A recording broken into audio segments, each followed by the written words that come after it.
Today we'll be discussing a truly mixed mode circuit, wherein we are using, let us consider this. This is a split trigger which is having analog as input and digital as the output, which we have already discussed. This is nothing but a non-inverting split trigger with hysteresis. That means output will be always high or low. Okay, so this is the digital output, and then this is the integrator, the averaging circuit, okay, or the analog circuit, where whatever input you give, that is integrated and appears at your output. So this is the D to A converter. So together they form a mixed mode circuit loop having D to A and A to D. That means, actually speaking, you can have analog as input, okay, or analog as input or digital as input, okay, at this point, and form it as digital input and analog output, or analog input and digital output, okay, circuit, which is the sigma delta converter of today. Further, this circuit is one of the most popular ICs as a function generator ICs. It has a square wave of fixed amplitude plus minus Vs at this point, and a triangular wave. The square wave gets converted to a triangular wave. We will presently see of a fixed frequency 1 by 4 RC. How it is going to work, we will see. This output is therefore assumed to be either at plus VSS or minus VSS. Let us take it as plus VSS. Then the current in this is VSS by R, which is going to charge this capacitor this way, and this will be going negative, right, at a rate which is VSS by R into C into T, okay, with a negative slope, okay. And as soon as it reaches a certain point here, where this voltage goes to 0, this is already at plus VSS, so this voltage at this point is nothing but VSS into R1 plus, let's say, V0 into R2 by R1 plus R2. When this becomes equal to 0, state changes. Now therefore, this can happen when this is at plus Vs, when this voltage reaches minus VSS into R1. At that time, this goes to minus VSS, and this slope changes to plus, okay, and that means it goes on increasing, and as soon as it reaches now, okay, plus VSS into R1 by R2, it again changes. This keeps on happening infinitely. That means, basically speaking, we have the output here as minus VSS for the split trigger, and this here it has gone to plus VSS, and this remained like that for some time. So that particular time period, okay, is called T by 2, and this being T by 2. Charging and discharging occur at the same time constant, and therefore the time taken to cover a voltage of twice VSS into R1 by R2, that is the total voltage cover, okay, is within a time T by 2 at a rate VSS by RC. So this particular thing gives us the frequency at the time period as 4 RC, or the frequency as 1 over time period, okay, 1 over 4 RC. So this becomes a highly stabilized amplitude square wave and triangular wave, and this triangle can be converted by using diode function generator into precise sine wave of required distortion, okay, or you can make it go through a saturating amplifier just to get to about 3 to 4% distortion sine wave. So that is the function generator for it. So it has replaced all function RC oscillator, test oscillator circuits, which were earlier using Wien bridge oscillator, with this kind of chip, which is very cheap, okay, for the laboratory purposes of generating waveforms. Further, it has plenty of use, okay, as a loop, which is mixed mode, in what are called as sigma delta converters, which is one of the most important mixed mode unit which is existing in today's days, right? And it is also usable in developing, later on we'll see, class D power amplifiers, which are currently used as audio power amplifiers all over, okay, where the active device is always used as a switch, and therefore we can do the continuous modulation of the width in order to sort of amplify power. Okay, that is the most efficient way of doing it. Another particular case of such application is the switched mode power supply, which we are also going to discuss. So this, as a building block, is the sigma delta converter, is used in SMPS and is used in function generators. It is also called, if you convert it into a voltage controlled oscillator, which we will presently do by replacing this integrator with, again, multiplier integrator combination that we did earlier in self-tuning filter. So if you use this as VC and then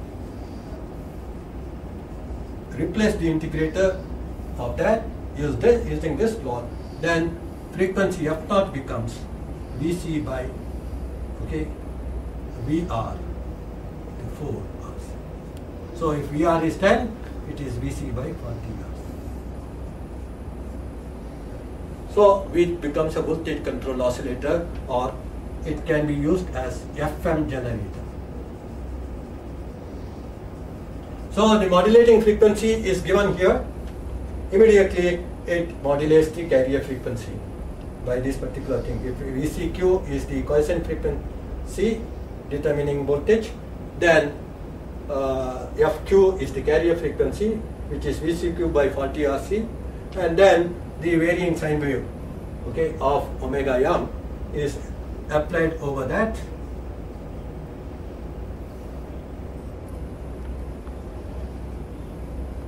The frequency is directly modulated by omega m.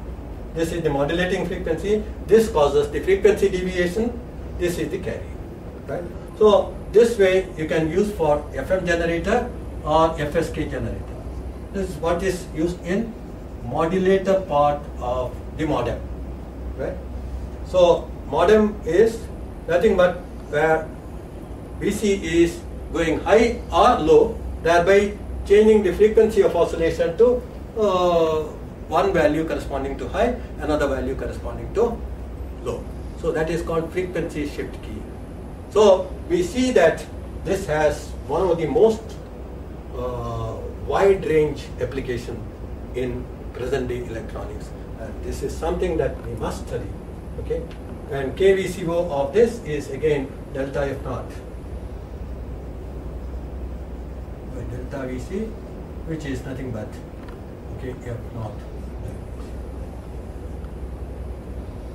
So the function generator circuit that we had just discussed, which can produce a triangular wave, okay, has an important application in what is called pulse width modulation. Just with only one more comparator circuit, we can make sure that actually by giving a little bit of positive regenerative feedback, we can make sure that the output is always at plus Vs or minus Vss. Right?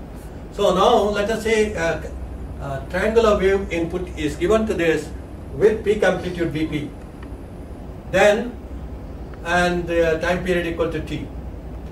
Then this is the V reference applied to the other end of the comparator. As soon as this voltage at the input goes above V reference, it goes to plus Vss as shown here. And as soon as it goes below this V reference, it goes to minus Vss. So we are able to control the what is called duty cycle. What is the duty cycle? This tau by t is called the duty cycle, based on the value of V reference. Right? Now using the similar triangles here, we can write the height of the smaller triangle, which is Vp minus V reference, divided by height of the larger triangle, is nothing but tau by t by 2. T by 2 is that of the larger triangle, and Vp is its height. This is Vp minus V reference, okay, and tau is its width, okay. So this gives you the fact that tau by T is directly proportional to V reference in the following manner.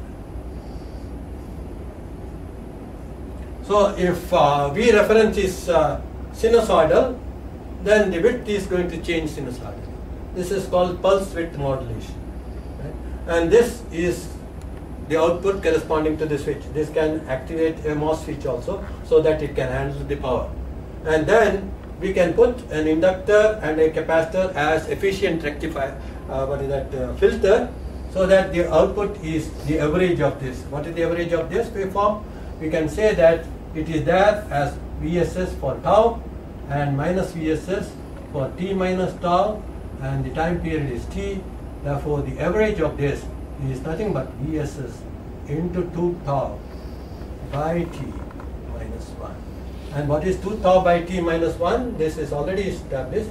2 tau by T, minus 1, corresponding to minus V reference by Vp.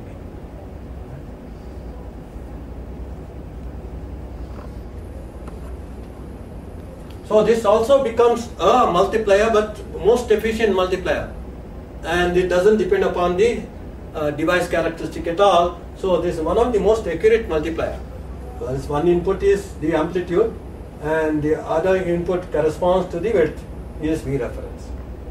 So it multiplies two voltages, and therefore this information is very useful, because we get back if this is sinusoid, we get back the sinusoid at the output at high power level very efficiently, and therefore this is used as class